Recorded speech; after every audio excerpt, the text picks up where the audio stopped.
Përshëndetje të nderuar miqtë e mi. Tani pranë jush do të sjell rrëfimin e jetës së një vajze shumë të bukur, por me një histori shumë të rëndë. Ajo është Arta nga Shqipëria, e cila më ka shkruar rrëfimin e jetës së saj. Do me thënë, ka hapur zemrën e saj, ka hapur portat e shpirtit. Një histori që do të na trondisë të gjithëve. Njeriu që e ka dashuruar në heshtje Artën, e citoj në heshtje, ka qenë vëllau i saj. Por në çfarë forme ka qenë vëllau i saj, këtë do ta kuptoni në vazhdim. Unë quhem Marta dhe kjo është historia ime. Një histori që për shumë kohë e mbajta të fshehur në zemër, sepse edhe sot e kësaj dite më duket e pabesueshme si mund të lidh jeta njerëzit në mënyrë kaq të çuditshme. Gjithçka filloi një ditë të zakonshme. Ishte një pasdite pranvere. Dhe unë po kthehesha nga puna. Në autobus ishte shumë zhurmë. Njerëzit flisnin, disa dëgjonin muzikë në telefon, e të tjerët shikonin nga dritarja. Në një moment vura re një djalë që ishte ulur përballë meje. Nuk e kisha parë kur më parë, me thënë drejtën. Ai më shikoi për një moment edhe më buzëqeshi lehtë. Nuk ishte një buzëqeshje e zakonshme, por ishte sikur të më njihte gjatë edhe prej kohësh. Në fillim, me thënë drejtën, nuk i kushtova shumë rëndësi.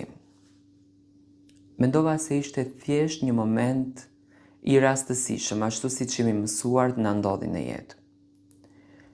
Por ku zbrita nga autobusi,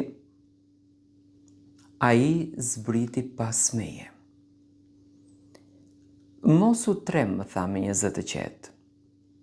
Vetëm doja të përshëndes. Isha pak e habitur, por mënyra si fliste ishte shumë e respektueshme. Ai u prezantua. Unë jam, tha, Danieli. Dhe unë ju përgjigja, unë jam Marta. Nuk e di pse, por nga ai moment filluam të flisnim sikur njiheshim prej vitesh. Nuk kishte asnjë siklet mes nesh. Biseda rrithte krejtësisht natyrshëm.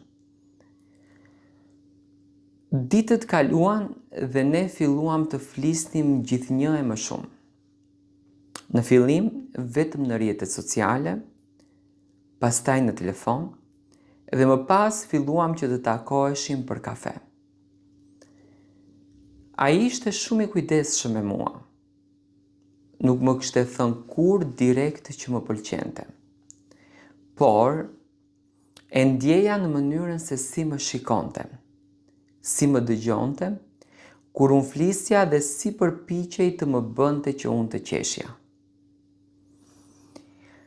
Një ditë, ndërsa po ecnim në park, ai më tha diçka që mua më mbeti në mendje sinqerisht. Arta, më tha, ndonjëherë ndjej sikur të njoh prej shumë kohësh. Edhe pse jemi takuar vetëm para disa javësh. Unë buzëqesha edhe i thash, edhe unë kështu e ndjej, me thënë drejtën. Po kishte diçka që asnjëri prej nesh në realitet nuk e dinte. Një sekret që jeta e kishte fshehur për shumë vite. Danieli ishte rritur vetëm me nënën e tij. Babai i tij e kishte braktisur kur ai ishte shumë i vogël. Ai nuk kishte shumë informacion për familjen nga ana e babait. Edhe jeta ime nuk kishte qenë shumë e qartë në atë pjesë. Babai im kishte pasur një jetë të komplikuar dhe shumë gjëra nuk na i kishte thënë, apo nuk na i kishte treguar. Një mbrëmje vendosëm që të flisnim për familjet tona. Ishim ulur në një kafene të vogël dhe atmosfera ishte shumë e qetë. Ai më tregoi emrin e babait të tij. Kur unë e dëgjova, zemra më rau fort. Ishte i njëjti emër me të babait tim. Në fillim e mendova se ishte një rastësi, por kur ai më tregoi qytetin se ku kishte jetuar babai i tij dhe disa detaje të tjera, ndjeva një ftohtësi që më kaloi nëpër trup. E pyeta me kujdes, sa vjeç je? Kur më tha gjithçka filloi të lidhej në mendjen time. Atë natë u ktheva në shtëpi me një ndjenjë shumë të çuditshme. Nuk më merrte gjumi. Mendja më punonte pa pushim.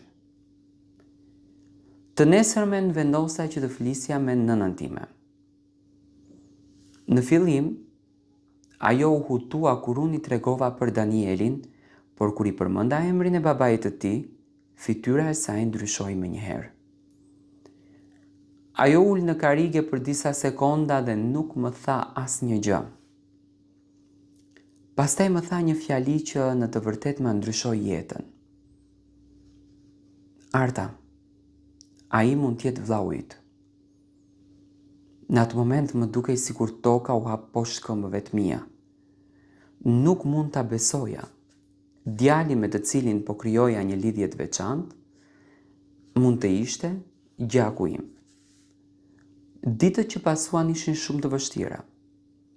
Nuk dija si t'ia thosha Danielit. Ai nuk dyshonte për asnjë gjë. Ai vazhdonte të më telefononte, të më shkruante, të më ftonte që ne të dilnim.